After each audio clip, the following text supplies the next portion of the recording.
DeKalb County firefighter for 25 years, saving lives and protecting homes. Now, at age 82, Lieutenant Douglas Marks needs a little help himself, and his fellow firefighters, well, they're stepping up. And Good Day's Carolyn Ryan with News Radio 106.7 is here now with a really cool story. Carolyn, good morning. Hey, absolutely. Good morning. Mr. Marks is actually the oldest living former firefighter in DeKalb County. He was hired back in 1960, and he has long since retired. But when local firefighters heard that Mr. Marks needed some help, they didn't hesitate to take action.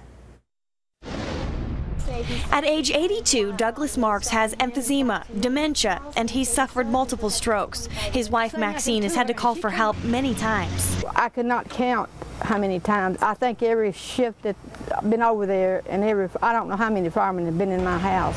It was during one of those medical calls that these firefighters learned Mr. Marks was actually Lieutenant Marks, a retired firefighter. In fact, he's DeKalb County's oldest living firefighter. Once we found out that he worked for DeKalb, naturally we were just drawn in to find out more about him. He was hired in 1960.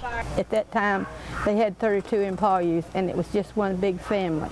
Turns out it still is one big family, all these years later. Even though we didn't work with Mr. Marks, we understand, we have that bond with him, if that makes sense, because we know what he did, because we're now doing the same thing. It's that bond that compelled these firefighters to help. The home needed a new deck and wheelchair ramp.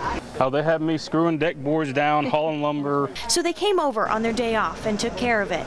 I think we spent about 10 hours that day. But their work isn't done yet. They're going to fix the roof, install new insulation and flooring. Maxine is so thankful she showed her appreciation the best way she knows how. I cook corn, green beans, collards, stewed potatoes, macaroni and cheese. A home-cooked meal and a hug. Since I know these guys, I hug them because they like my family too.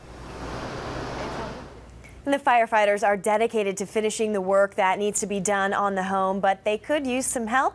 If you'd like to donate money or material, you can visit myfoxatlanta.com, and we'll have all the information for you right there. Buck? That sounded good. Making you hungry, huh? Yeah, absolutely. Thanks a lot, Carolyn. Great story.